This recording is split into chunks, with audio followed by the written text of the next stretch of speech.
afternoon, everyone, and thank you very much indeed for joining us for the latest in our Thinking About series, this time on maths.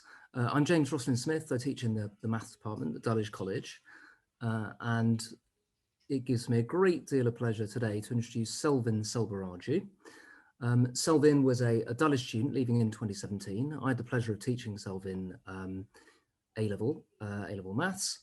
One of the most talented students that I've ever taught. And Selvin left Dulwich to go to Cambridge, where he got a first-class degree in economics. And around that time, he started his YouTube blog, Selvins 101, which gives students really helpful study tips and sort of advice on studying maths and economics at university, and also advice with Oxbridge admissions. So if you haven't looked at that yet, I encourage you to take a look at it on YouTube. And Selvin is now working as an analyst for investment bank Nomura. So in a moment, I will hand over to Selvin. He will speak for half an hour or so. And then after then, I will hand over to Archie Wright, school captain of Dulwich, who will ask a question or two himself, and then pick questions from the chat. So I encourage you to send those into the group chat to pose to Selvin. And this could be anything you might want to ask about, what sort of maths Selvin has used both in his job and in his degree. What sort of study tips does he have? How might you go about maximizing your chances of getting into a really competitive university for one of these quantitative courses? So without further ado, I will hand over to Selvin. Selvin, thank you very much. Thank you, James, for the introduction, and thank you, Katie, for organising this. Thank you, Archie, for co-hosting this. So as James said, my name is Selvin. I went to Dulwich, left in 2017. Then I went to Cambridge, studied economics, and then I kind of just went straight into the city, and now I work in investment banking. I think that my experience at school was shaped heavily by those around me, including my family, my friends, and my teachers. And I think without that advice, I'd probably be a very different person today, probably would be in a very different position, probably slightly less well-off position if it wasn't for these influences. So I'm very grateful for that. And because of that, I like to try and just give advice to people where possible. So as James mentioned, I make the YouTube videos, and I like doing stuff like this, just talking to younger students, because I really wish I had someone like this to listen to or talk to when I was that sort of age. My plan for today was just to kind of just walk you guys through my last, six or 7 years, and kind of mention any tips or advice I wish I would have known when I was that age. So just starting off, when I was at Dulwich, I had always been fairly quantitative, but I think up until about year 11 or 12, I didn't really try much at school. Like, I just kind of wanted to play video games all the time. I wanted to go out with friends. That was kind of like my priority in my head, until I had some quite serious chats with my family, and they were kind of like, Selvin, you do all right at school, and you don't really care that much for it at the moment, and you have all these other priorities, but maybe if you instead you just tried a bit harder, you could really achieve something that you really want to. So then I think after that really stuck with me, and then in sixth form I really tried to pick up my game and work harder in school. In terms of my A levels, I did double maths, physics, and economics, because I wasn't really too sure about going into the city and doing something financial, or actually doing something to do with engineering or physics. And I think as I started year 12, I think that became quite clear to me that I was a bit less keen on the physics. And I think for those of you who study physics right now, I think if you were interested in physics before you started doing the A level, and doing the A level kind of put you off, I think the physics A level is actually not a very good representation of what it is like to study physics at university, because in the physics A level, they kind of take out a lot of the important maths that you do. And I think that kind of made it a lot less interesting for me. And a lot of the maths you do in mechanics is very similar to the maths you do in physics, but in physics, you kind of don't do a lot of all the calculus and things like that. So I think that's definitely something to bear in mind if you kind of enjoy the concepts of physics, but the actual A level is leaving you a bit unfulfilled. And I think just for me personally, I always found that physics was the hardest one of the four, which is probably another reason why I kind of strayed away from the engineering physics route and more towards the economics route. Another thing I found that was everyone in my family was kind of doing something to do with finance. Like my dad was an accountant, my sister's an accountant, and my brother works in private equity. If you don't know what that is, feel free to put that in the questions. I can get to that later. So I think I just had a lot of good knowledge and experience around me to like ask questions and to see if it was something I'd actually be interested in. And I think this really helps as well because I know that James has a lot of experience in that sort of field as well. So he was another very good person to talk to. And I think looking back on my school days now, although I definitely still put a lot of effort into my studies, I think the two things I wish I'd known when I was that age was that it's never too late to start like a society or a hobby or a sport or something like that. Because it was something that I never really got into. Like I enjoyed going to the gym, but I never really got into any team sports. And I think if you're in year 12 or 13 now, and that's not something you're currently like very active in, but you'd quite like to be, I think it's never too late to just kind of pick something new up and just run with it. Because, you know, even if you're not that good at it, you might just have a lot of fun doing it. And that's kind of the most important thing at the end of the day. I think the second thing I wish I kind of focused on more was the other hobbies I had just kind of for myself. I find nowadays that I like to do a lot of programming just because I find it very interesting and you can solve all sorts of cool problems and you can make very boring, laborious tasks like automated. And I find that a very cool thing to do. So I think if you find yourself having these sorts of hobbies, but you kind of want to like keep up your social life and you want to keep on top of your studies, it's okay to not always be committed 100% to your social life, because I know I always find that when I was that age, it's like it means everything to you at that sort of stage. But you know, not going to one event or something like that isn't going to be the end of the world. Although I guess at the moment with COVID, that's not quite on the cards. But when things do eventually open up again, I think it's definitely something to bear in mind. I think another thing is that like mindfulness is something that's been talked about a lot more nowadays. And as life gets more busy, it's just definitely something to try and work on.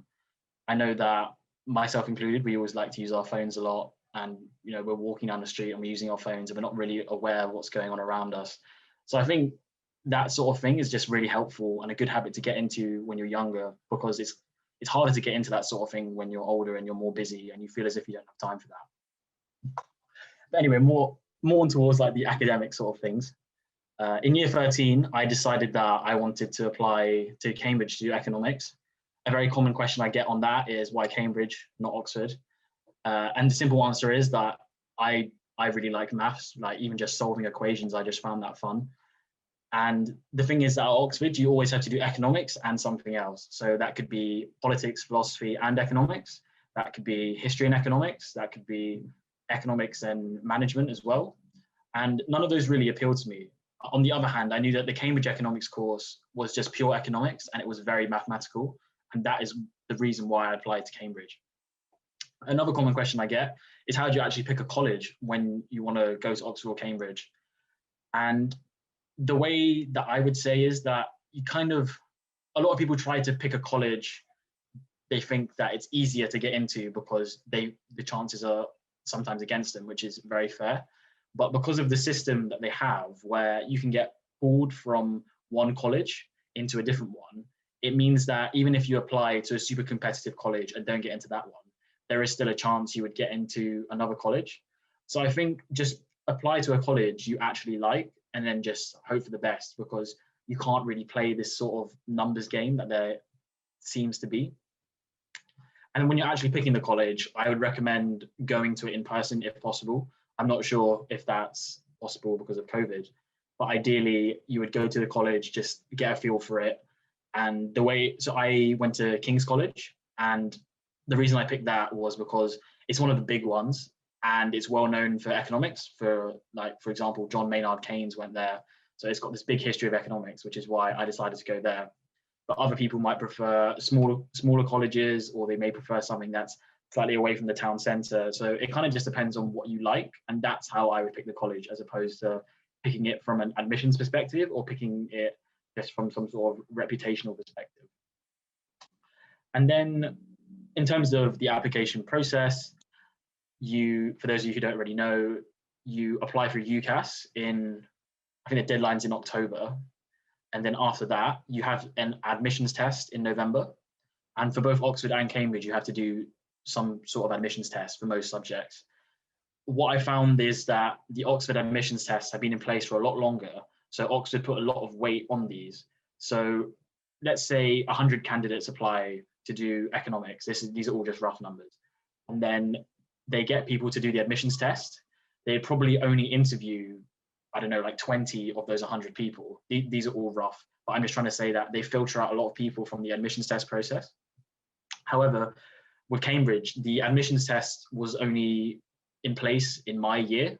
So they put less weight on it because they have less data to see whether it's effective at separating students or not. So post-test, they interview a lot more people. So I think that's another potential benefit, is that if you're a bit more scared about doing the test, then Cambridge might be a better place for you to apply to, just because the admissions test has less weight on it. And then after the admissions test, if you're selected for an interview, those usually take place in December. And depending on your subject, they can be very different. You may have several interviews, you may have to be there for several days. I know less about the Oxford process, but I know that in Oxford, you usually have to be there for several days doing interviews. For me personally, I think I just took like a Thursday off school and I went in the afternoon and did one interview. I had to sit in a room and do 4 maths questions for an hour, and read an article as well. And then after that, I then had an hour-long interview where we went over these maths questions, discussed my reasoning, discussed my thoughts, and we just went over the article too. They just asked me some questions. And a common question I get is that, how do you actually prepare for an interview like this? Given that it's so different to most of school we do, because we just write our answers down on paper. And I think the best thing to do with that is to just try and have a mock interview with anyone you can. Usually teachers are very helpful with this sort of thing. And you can get these paid services, but from personal experience, I didn't use one of these, and I think they're quite overpriced, so I wouldn't really recommend them. I think the best thing you can do is practice explaining your reasoning out loud, because it's something that we're not used to. If you get to the interview stage, you probably have the intellectual capacity to do well in the interview. It's just a lot of people, they're not used to explaining stuff out loud, they can't articulate their thoughts, and as a result, the interviewer can't really make a good judgment on you. But at least if you've had a lot of practice explaining things out loud, then even if your answers aren't 100% correct, they can understand your reasoning and help you along the way. So that's definitely something I would recommend for people who are applying to Oxbridge and want to prepare for interviews. And then that's it, basically. So you do your interview, and then you hope for the best. I remember coming back into school after mine, and James was there and some of my friends were there, because they were still having lessons, because I took the days off, and they're just asking how it was, and you can never really know. So I think it's very common to feel as if they go terribly, and sometimes they don't. It's just when you're in that moment, it's just so much pressure, and all you focus on is the bad things as opposed to the good things. So I think it's always just good to keep a positive, open mind with that sort of thing. And then I finished my A-levels in 2017, and then I started uni in like October.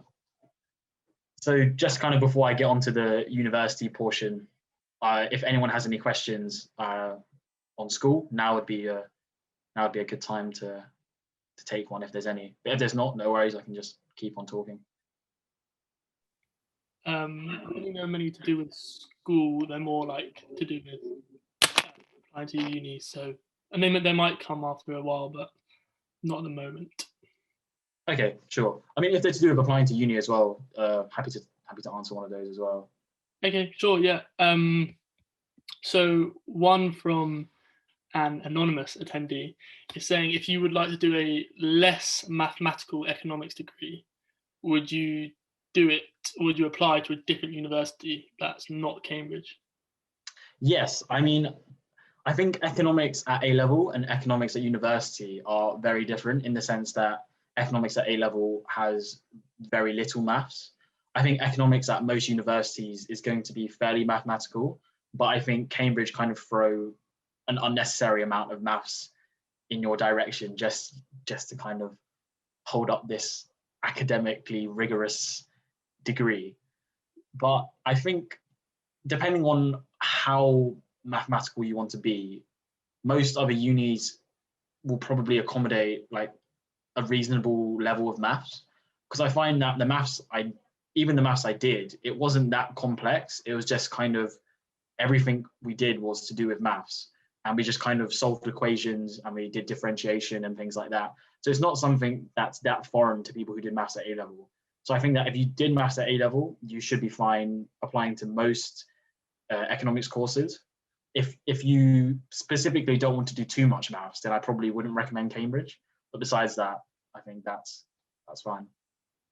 Great, thanks for that. And one more about just applying. This is a question from another anonymous attendee, but when you're applying to and you're picking a college, would you say is there any harm in applying to the same college that someone else from DC is also applying to? So are they not one, like, you know what I mean? Not only like yeah. two boys and one. So I think that's a very interesting question, because I think no matter what, you're going to be competing against people from anywhere. And even if you're from the same school, I don't think they would look at that and say, oh no, we've taken one person from Dulwich College already, we can't take another. And actually I have one friend who from Dulwich who also was at King's. He studied engineering and I studied economics. So I think if the question is whether you should apply to the same college as someone else for the same subject, I still think that that's no problem. The only issue is that you might get some sort of like secret competitiveness between you two, and you might affect a relationship in that sort of way, like if one of you gets in and one doesn't. But in terms of your admissions chances, I don't think it should make a difference. Great. So do you want to keep going? Like, yeah, I can keep going. So after so did exams, met the offer, just for interest's sake. Like the offer was 2 A stars and an A, and because I did 4 A levels, because I did double maths, physics, and economics, I could satisfy that from 3 of them, and the last A level could kind of just be anything really. They weren't strict on that, which was helpful. Then I started uni in October, and from what I hear from my friends, going to Oxbridge is very different from other unis. And I think the first thing to do with that is the college system, because Oxford and Cambridge put you in these smaller groups as opposed to just being one big year group. You kind of get to know people very well, and it gives you a good base to make friends from.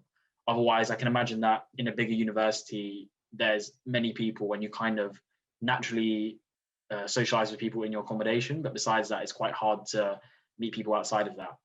So I think being in the college system in Oxbridge is a big benefit.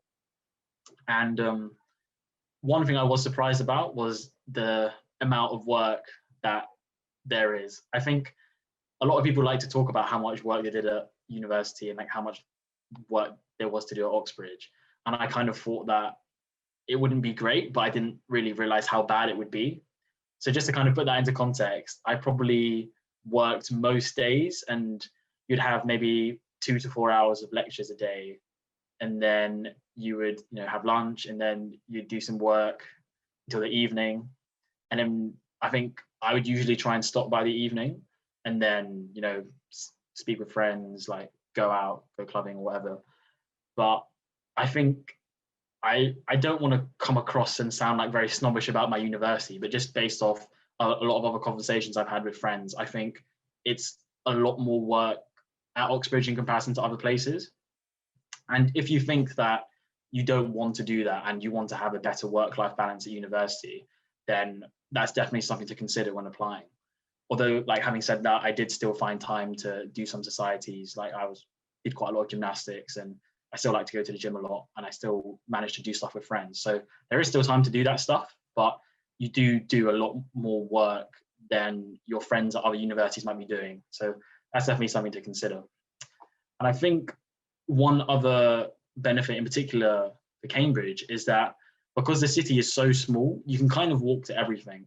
So it depends on if you like that or not. But I love that because I love walking. So like my longest walk would probably be 20 minutes to lectures. And then besides that, everything else is just really close to you, like the supermarket, the clubs. Like compared to being in London when you have to get the night tube or you have to get the night bus, it's so good. So that's also a consideration when you're picking a university, which is why it's really helpful to actually go to the city and just kind of get a feel for it and see if it's sort of a place that you'd actually like to live in for 3 or 4 years.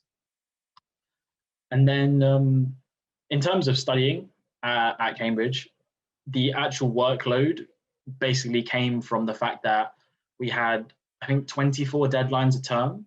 So we had 24 deadlines in an 8-week term. So that's 3 deadlines a week.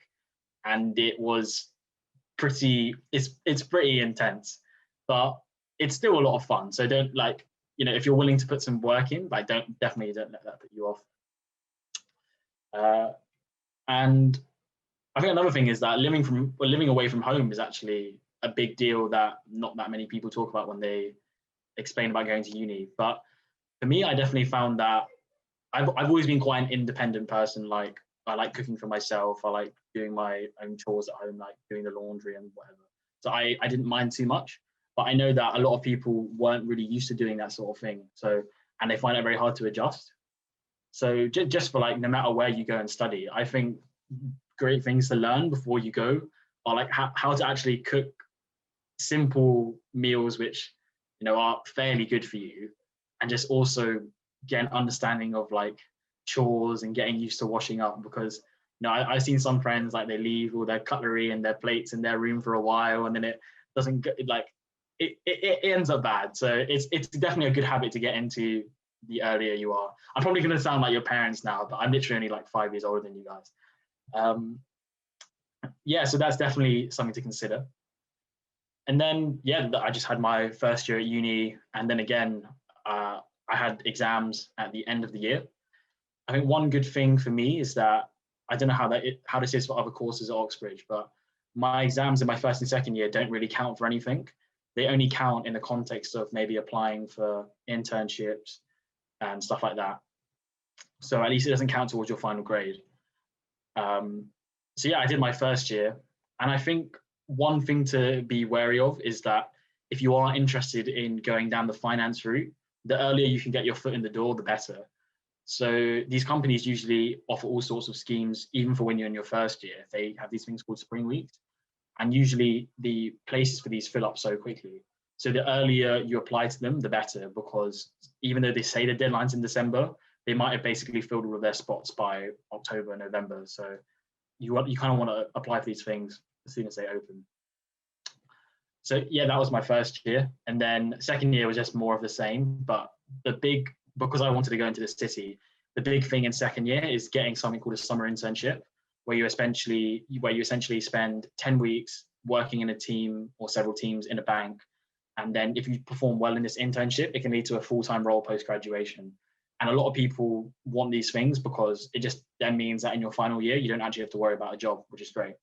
So you spend a lot of time, I spent a lot of time applying for these, and I didn't you kind of focus less on work. But luckily for me, my second year definitely had less work than the first one. I feel like the first year was definitely the most work. So second year was just basically more of the same. And then I did a summer internship in an investment bank, and it was good. I think it was really hard to know what to expect because I'd never worked in any sort of company before. The only thing I'd done was kind of done tutoring one-on-one on the weekends. So it was a big step up to having to work in a corporate job and having to network and do things like that. But I think it's definitely a great thing to do. And the industry as a whole, I think it's a great industry to go into because you learn a lot and you get a lot of good skills, which are very transferable as well. And then in my final year, depending on what subject you do, for me, I had to do a dissertation. For those of you who are interested, I basically did it on the effects that parents' working hours have on the chance that they have obese children. Because I've always been very interested in nutrition and fitness and things like that. And I kind of wanted to do something a bit different and just look at an interesting problem. And the good thing about economics is that you can kind of just do anything. And as long as you put some sort of statistical spin on it, it counts, which is good. One big thing is that my final year was affected by COVID. So from March onwards, I was just studying at home. I had my exams at home, and they were very generous with this. They basically said that you can't do worse than your second year grade. So that was helpful, because they kind of changed the exam system completely, and it kind of was in a style that I didn't like, because you had to write essays instead of doing maths questions, which is what I would have preferred. But yeah, so then I finished university, and I didn't get a graduation ceremony, although actually next month they're going to put something on for us, which is good. And I basically just went straight into the world of work, like in the middle of COVID. And so before I talk about this final bit, does anyone have any other questions about university or anything else? Yeah, there are a few. They kind of all, a lot of them kind of along the same lines about, I guess, balancing. So one of them was like, did you ever worry about kind of burning out? So just doing way too much, and did you ever need a break? And then there was also stuff about like what was the social life like at Cambridge and stuff like that. So I guess kind of what was the social life like, and how were you balancing that with kind of everything else that you were doing? Yeah, okay. So the social life was, it kind of, a lot of people say that social life is bad. And I think that just kind of depends on like your interests, who you end up being friends with. Because the clubs themselves aren't great in comparison to like London clubs, because they're very small, play like very cheesy music, which a lot of people don't like. But you know, I enjoyed it. I had a good time, and I still like spend a lot of time with friends. So I think from that perspective, it's going to be more of an individual basis. It's like if you want to spend a lot of time with your friends, you probably will. If you kind of want to just get like stuck in with your own stuff, you can do that too. So there's a lot of options.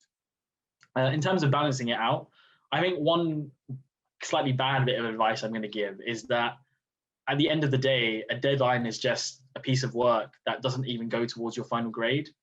So obviously you want to do the best that you can, but you know, if you can't get something, if you need to have a break, like, you know, you can just hand something in that isn't great. And it's not like no one's going to really say anything. You'll get some feedback, you'll get some comments like saying, you know, this needs a bit more work, like this answer needs a bit more detail. But at the end of the day, it doesn't really matter. And if you're, because, you know, you don't want your mental health to deteriorate while you're at university, because life just gets busier and busier. So you need to just kind of prioritize that and work hard, but also like look after yourself. And I think, like, going back to what I said about the mindfulness thing, just taking breaks throughout the day. I've always been someone that I hate working in long periods of time. I basically always do like half an hour, 45 minutes, take a 15-minute break, half an hour, 45 minutes. Like that's how I like to do it. And at least that way you can kind of, you feel like you have a break. You feel like you're not just been working the whole day. So I think it's very easy to burn out. So you kind of have to proactively be more mindful of it and just take breaks, and just know that an assignment is just an assignment at the end of the day. And I'm a bit conscious that it's already 4:30, but in terms of work, that I don't have a huge amount to say on that, but just that it's been good. I can't really explain in a lot of detail what I do. One, because it probably won't make a lot of sense to a lot of you, and two, because I'm actually not allowed to talk about what I do. But I essentially work in investment banking, and I've been doing it for nearly a year now, and it's been good fun. I've got a really nice team, which I think I'm particularly lucky for, and we do a lot of interesting stuff. And I know that investment banking has a bit of a reputation for having like a really bad work-life balance. And for me personally, I definitely do more hours than 9 to 5, but I still can have some time outside of work to do stuff for myself, and I still get 7 to 8 hours of sleep every day, and I still see my friends on the weekend. So it kind of depends on where you end up, but it's definitely not for everyone, and it's okay that it's not for everyone. I think, especially when you do a course like economics, it's very common that everyone's going into this field and you feel like you have to do that too because it just makes sense. So that's definitely not the case. And that's another reason why internships are good, actually, because you could do a 10-week internship and hate it and decide, actually, you know what, I'm going to go and do something else. So I think that's actually, one thing I should have mentioned is that the sooner you kind of have a small think about what you might want to do in the future, the better, because then you can kind of speak to people in that industry, and you can just really not waste your time doing stuff that you don't really want to do, but you're just doing just to tick a box. And if you like have any questions about reaching out to people in jobs and stuff, I definitely have some advice on that as well, because I think that's something I did a lot when I was applying for stuff. So I think that's it in terms of my life experience and advice that I can think of off the top of my head, but happy to answer any more questions people might have. Yeah, sure. I mean, it's been great so far, but there are a couple other questions. One, I guess it's another thing to do with balance is, would you say that, like, for an average student at Cambridge, or just any uni, would you say there's enough time to have a weekend job while? So I think at Oxford and Cambridge, the answer is no. Like when you join the uni, you have to sign a contract agreeing to some things. And one of them is that you're not really allowed to have a job because you just don't really have enough time to have a job on the weekend. And to be honest, I understand that like money's important, but if you're at Oxford or Cambridge and you're working on the weekend, it's like you're literally just going to be working all of the time because you need to rest on the weekend. So I think that's definitely something to consider. Like if you need to have some sort of weekend job, then I probably wouldn't go to Oxford or Cambridge for that reason. And I know that at other universities, quite a lot of other friends, they did have some sort of job at that university and they still managed it fine. So that's, yeah, you definitely can have a job unless you're at Oxford or Cambridge, in which case don't have one. Yeah, fair. Oh god. What happened there? Anyway, another question is, what sort of things helped you to actually get into investment banking in the first place? So when you were at uni, did you always know, or what kind of helped you to find your path? Mm-hmm. So I think going from school to uni, I kind of always assumed that I ended up in the financial services sector. I think because I've always been like quite ambitious, and I think I've always been quite competitive. When you hear other people talk about it, it's like, you kind of research, and it's like, oh, actually, I might quite like to do this too. And then when I was actually applying, I thought the best thing to do was to speak to people in the bank, and I'd reach out to them on LinkedIn. Again, if anyone has any questions on that, that's definitely something that I have a YouTube video on that, but also can answer it here. People are often very helpful. Like they kind of feel touched that you're asking them of all the people that you could have asked to give you advice on getting into the industry. So people are often very helpful, and it's good to get insight into what the job's like and any tips on applying. Then also, because you actually have a connection in the bank, they can sometimes vouch for you, and sometimes you can get fast tracked in an application process if you impress someone. The universities often have careers fairs, and you go and talk to people. And there are some rare scenarios where if you talk to the recruiter and you actually leave a very good impression, they actually fast track you through the application process. So it's definitely a function of reaching out to people on LinkedIn, attending careers fairs, and then just doing your research to see where you would fit best. Because I always find that when you're actually interested in something, you're going to work a lot harder towards it. Yeah. Quite a lot of questions.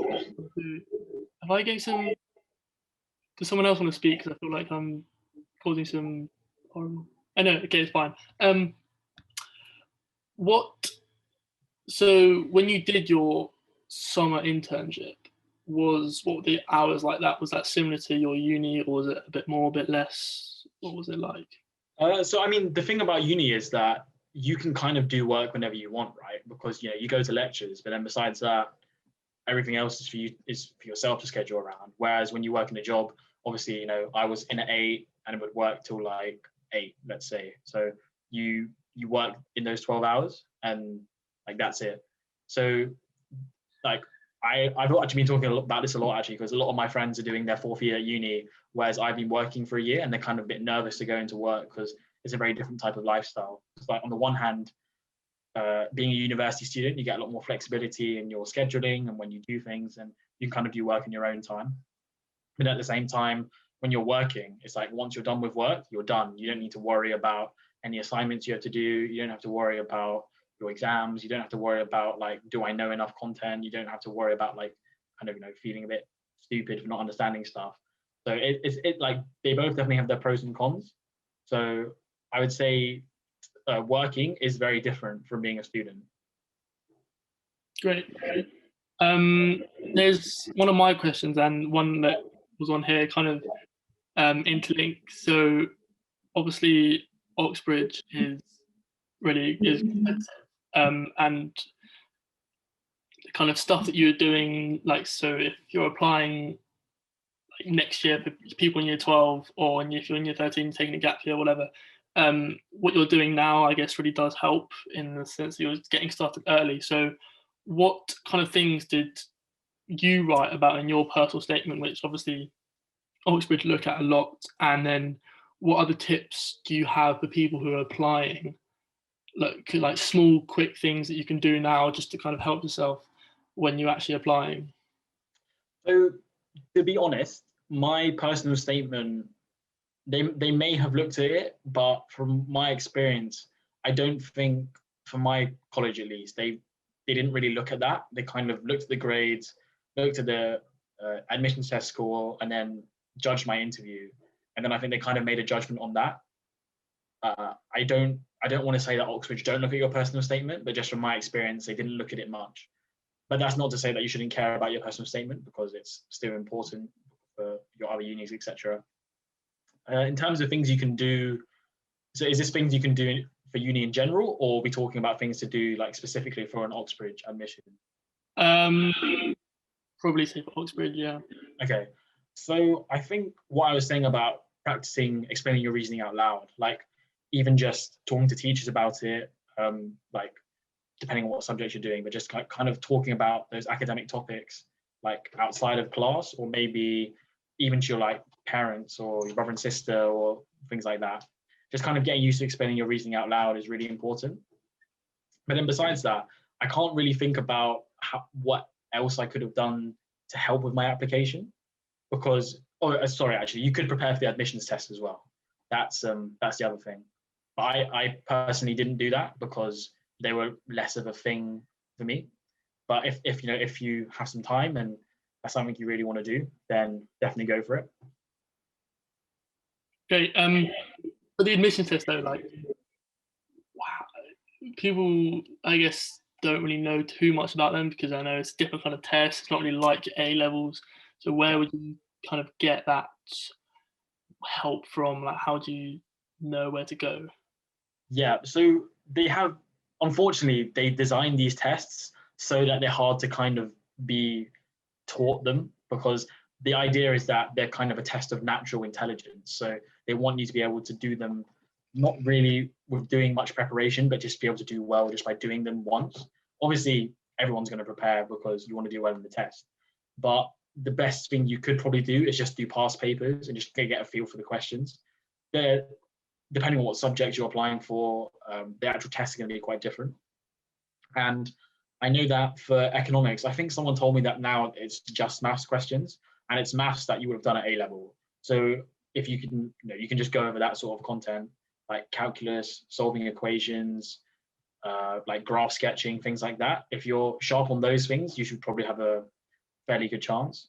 And it's also getting used to doing questions quickly, because I came out of that exam probably only getting like 40 or 50%. Like, they make them ridiculously hard because they really want to like try and filter out people from them. So it's just kind of getting used to doing questions quickly, and just not, because I think a bad habit that a lot of people have is like, if you get stuck on a question, you get stuck on it, you don't want to move on until you've solved it. But actually, like these sorts of tests, you just need to ignore those sorts of things and move on. Great. Oh my god, I don't know what that is. Anyway, one more question, like just about general, then we'll probably go on to like you more personally, I say. But so would you say that applying for a job from an Oxford or Cambridge degree gives you an advantage over people who, let's say, apply from UCL or Imperial, that kind of thing? Mm-hmm. Okay, so I think it depends on the place, but I think it's somewhat of an advantage, but I also don't think it really is. So I noticed that during my internship, there were a lot more people not from Oxbridge than from Oxbridge. So I think it's definitely not like, I didn't go to Oxbridge. Oh no, I've got no chance of getting a job, because that's just not true. And I think another thing that a non-Oxbridge candidate has is like a lot more time to apply for these things. I found myself kind of having to rush my applications, not really proofreading them very much, not getting much like outside guidance on them. Whereas, if you go to a different university and you have a bit more time, then at least you can get more people to check it, you can check it more thoroughly yourself, and you can do more research. So I think it's definitely not, it's not like you're not going to get a job because you didn't go to Oxbridge. I think that's definitely not true. And I know that employers nowadays probably favor it less than they used to. Because I think, there's definitely this idea of going towards like a more like diverse, inclusive workplace, which is a great thing. And, you shouldn't really judge someone on the uni they've gone to. You should judge someone on how they come across in an interview, let's say. Yeah, great. Now be more to do with you. So from your experience in your A levels, would you say that your, like when you did economics A level, would you say that was a lot more essay writing, or was it more maths? Like, was it essay writing and then the maths was kind of, easy and short and just, I guess, a bit boring, or was it more balanced, or what? It's definitely what you said first. It's mostly essay. It's literally all essays and multiple choice questions. I mean, the most maths you have to do at economics is like a percentage change, or like understanding that you have a downward sloping graph and an upward sloping graph. It's, unless they've changed it since I've done it, it's really no maths at all. So I think if you're applying to do economics, assuming it's going to kind of be on a similar sort of vein, then you're going to be quite surprised when you go to university and there's a lot more maths, because all of these models that we do in economics A level, like you kind of say the assumptions in words, but actually there's quite a lot of maths in the background going on, and quite a lot of like chains of reasoning which you need to understand to like truly understand what's going on. So it is very different doing economics at A level and economics at university, which is very similar to what I was saying about physics and physics at university, although physics is actually better in that sense because you do a lot more maths in physics in comparison to the amount of maths in economics. Okay, great. For your degree, what other potential career paths would come from a economics degree at Cambridge? Sure. Okay, so I think the first thing I had to say on this is that your degree doesn't really define what you're going to do later on. Because like even in the city where you assume that everyone did economics or everyone did finance, you get a lot of people who did like STEM subjects, or you get people who did humanities, you get all sorts of people. So like just because you do a certain degree, it doesn't mean you're going to do a job that's directly linked to that degree. The second thing is that the things you learn in economics aren't really that helpful in most jobs in, say, like investment banking or sales and trading, because there's quite a big difference between economics and finance. So unless you study finance specifically, you're not really going to have the knowledge that you need in the job. The main reason why people like to do economics, or why some employers like to choose people who've studied economics, is that it kind of signals that you're fairly clever and you can pick up these sorts of concepts easily, and they teach it to you on the job as opposed to expecting you to know it beforehand. And then in terms of other career options available from economics, you could do, so besides investment banking or like working within an investment bank, which are two slightly different things. Again, if you have a question, feel free to put it in the chat.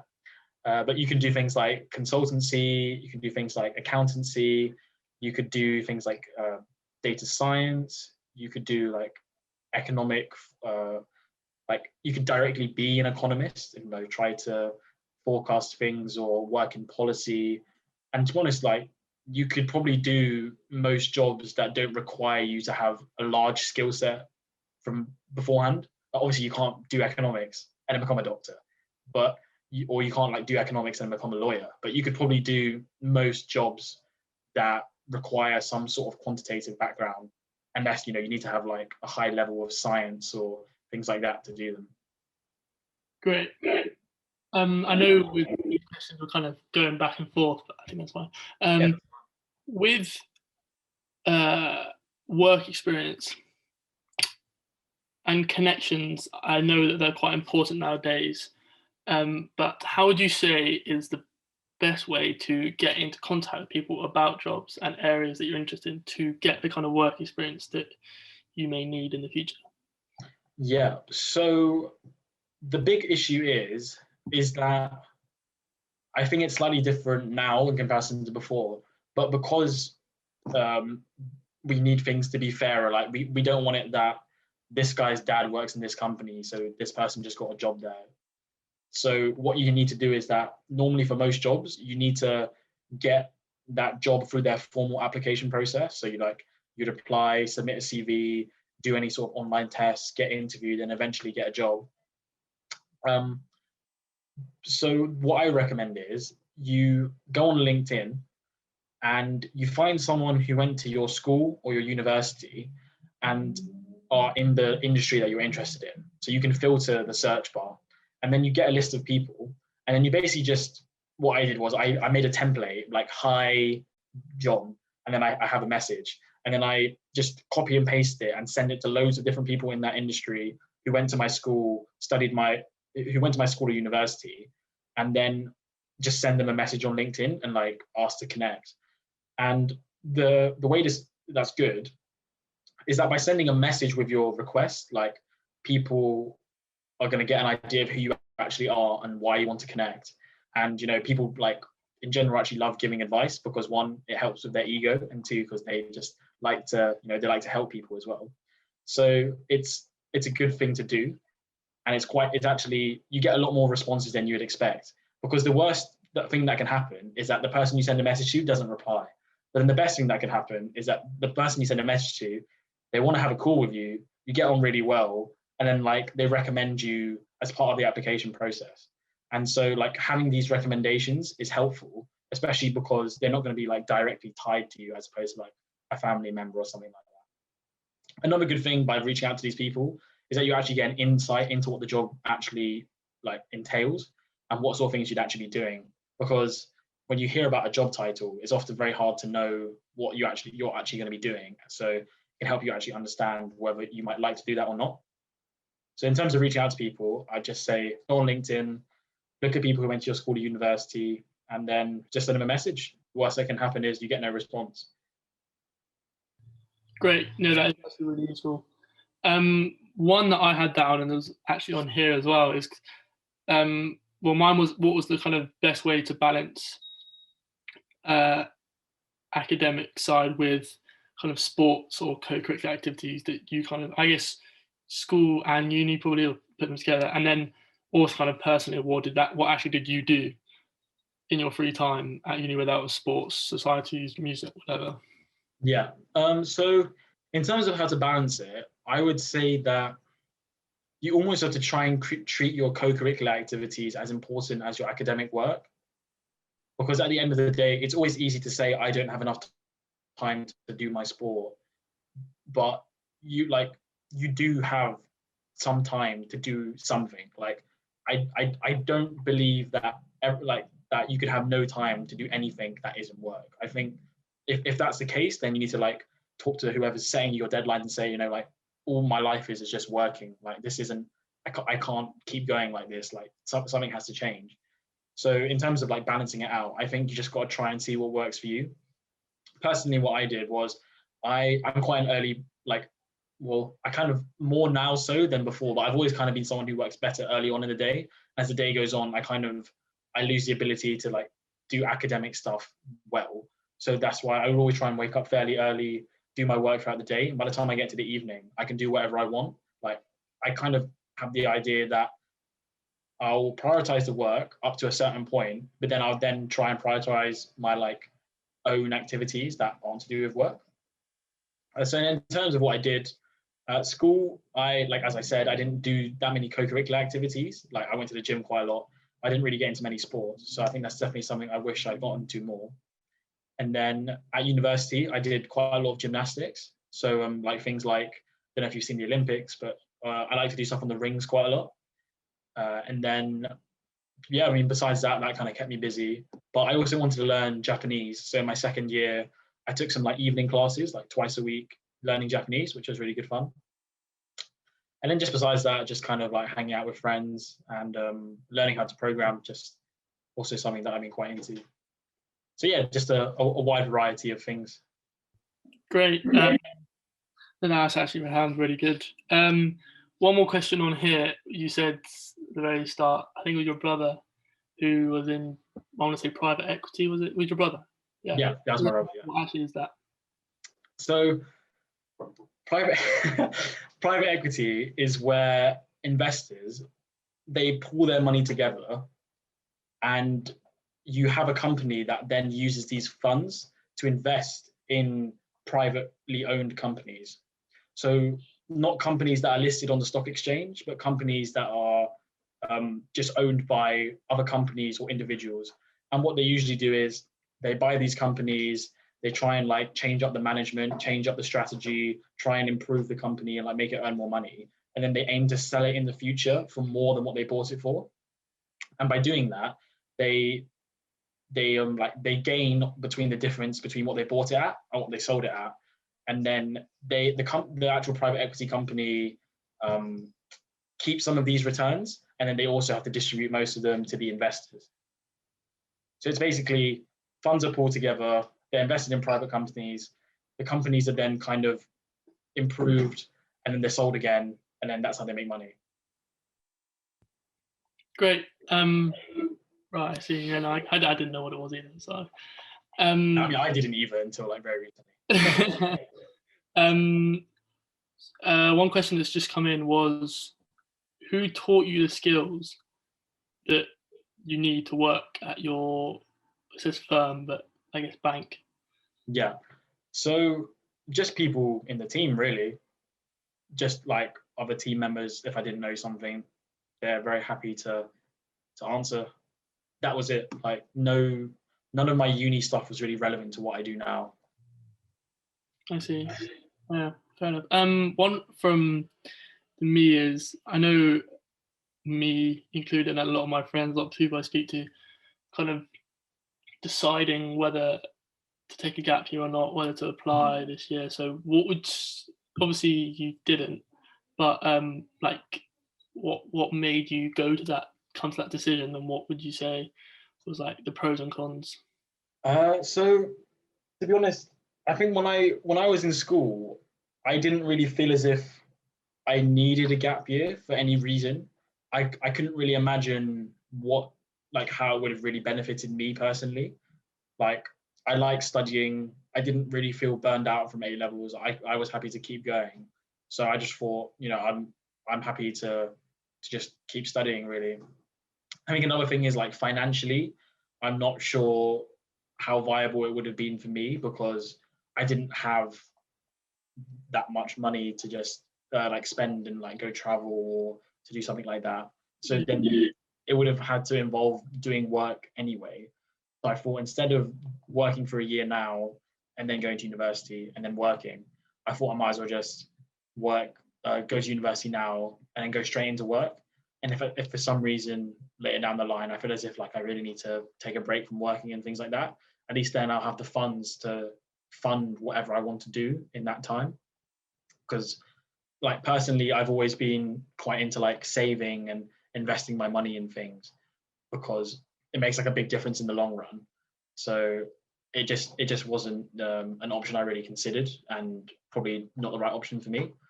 Definitely not saying it's the wrong option for everyone, but I think it's worth considering just like why you want to do a gap year, like what you're hoping to get out of it, basically. Yeah, fair enough. I think all the questions have been answered. I've gone through 17 questions.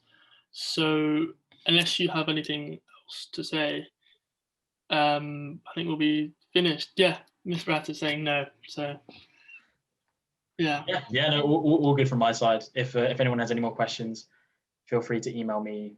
I'm not sure if that's been provided, but yeah, I can they definitely send that around if anyone has any more questions. Yeah, thank you so much, Selvin. And just remind people, check out Selvins 101 on YouTube. Some really, really, really great advice on there that I wish I'd received when I was your age or at university. But thank you so much, Selvin. That was absolutely fascinating. Really, really useful on a number of levels, actually. And to you too, Archie, that was brilliantly hosted there. Thanks very much indeed to you all. Okay, so I think we will end for the audience there.